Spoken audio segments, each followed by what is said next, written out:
Selamat datang dalam perjalanan sejarah Depok, sebuah kota yang kaya akan warisan kolonial Belanda. Hari ini kita akan menelusuri kronologi kehidupan Cornelis Kastelein, seorang tokoh kunci yang membentuk Depok dari abad ke-17 hingga era modern. Mari kita mulai dari awal.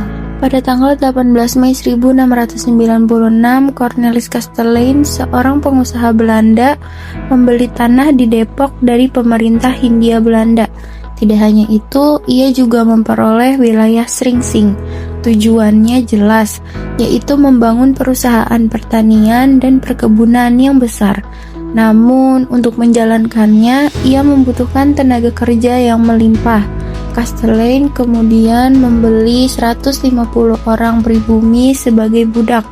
Mereka berasal dari Bali dan Sulawesi Selatan, kemungkinan ditawan oleh Raja Lombok, serta orang Makassar yang ditangkap oleh Arung Palaka dan dijual ke VOC. Budak-budak ini ditempatkan di Kampung Bali dan Kampung Bugis, di mana Kastelein akhirnya membeli mereka, seperti yang diceritakan oleh Yano. Dengan tanah dan tenaga kerja ini, Kastelein mulai membangun fondasi Depok sebagai pusat perkebunan. Beberapa tahun kemudian, pada 13 hingga 14 Maret 1714, Kastelein menulis surat wasiatnya. Dalam surat itu, ia mewariskan harta dan tanahnya untuk kepentingan hidup, serta memerdekakan para budaknya. Di antaranya 12 marga yang telah dimerdekakan, termasuk anak-anak mereka. Surat warisan ini baru diumumkan pada 23 Juli 1714. Beberapa bulan setelahnya, Kastelein meninggal dunia pada 28 Juni 1714, meninggalkan tanah Mampang dan Depok sebagai warisan abadi. Warisan Kastelein tidak hanya materi, tetapi juga pengaruh budaya dan sosial yang mendalam. Kastelein memperkenalkan agama Kristen Protestan ke masyarakat Depok. Dengan beragamnya asal daerah para budak, ia mengajarkan bahasa Belanda sebagai bahasa utama mereka. Pada tahun 1700, ia membangun gereja sederhana yang dikenal sebagai Gereja Immanuel. Gereja ini tidak hanya tempat ibadah, tetapi juga sarana pendidikan dan kesejahteraan. Kastelein mendirikan sekolah rakyat untuk mendidik anak-anak pribumi tentang ajaran Kristen Protestan. Gereja ini membawa pengaruh budaya Barat seperti penggunaan bahasa Belanda dan penanaman nilai-nilai Barat.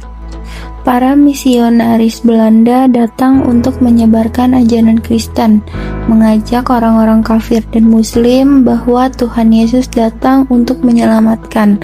Meski jumlah misionaris terbatas, mereka mendirikan sekolah di berbagai daerah, termasuk Depok, untuk mendidik pemuda Kristen selama 4 tahun. Salah satu tokoh terkemuka yang pernah belajar di seminari Depok adalah Petrus Caviar. Budaya Barat juga terlihat dalam klub-klub tenis di Depok yang mengadakan pertandingan dan kegiatan sosial. Ini menunjukkan interaksi antara bangsa Belanda dan komunitas Depok, membangun hubungan sosial yang erat. Pengaruh ini terus berkembang, bahkan hingga era modern.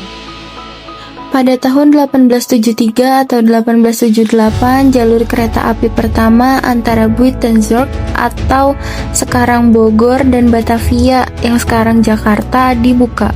Ini memberikan peluang bagi warga Depok, Bojonggede, Citayam, dan Cilebut untuk bepergian ke Batavia. Pendatang sering menertawakan orang Depok yang berbicara Belanda dengan aksen unik seperti Eke untuk saya dan Yei untuk kamu.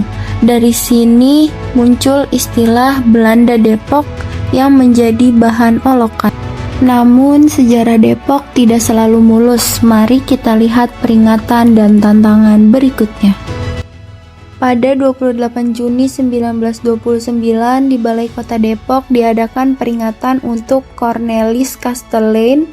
Di depannya berdiri monumen Gemeente Depok. Perayaan ini diselenggarakan oleh pemegang hak tanah Depok, sebagai penghormatan atas warisannya. Tapi setelah kemerdekaan, Depok menghadapi masa-masa sulit. Setelah proklamasi kemerdekaan 1945, Depok menjadi sasaran perlawanan massa revolusioner dalam peristiwa Gedoran Depok. Rasa aman hilang akibat perubahan politik mendadak.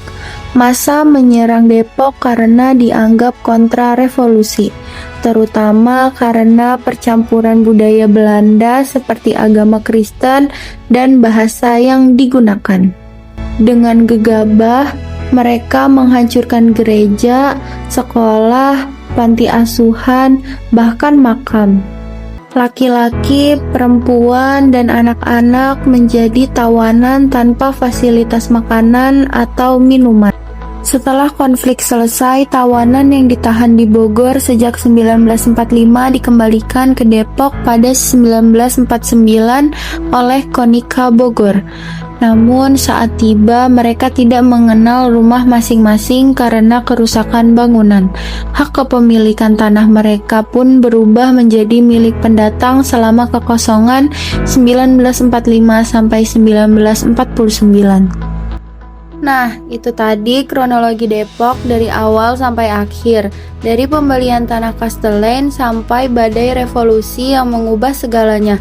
Kayaknya warisan ini bikin kita mikir ulang tentang sejarah kolonial dan bagaimana identitas kita terbentuk.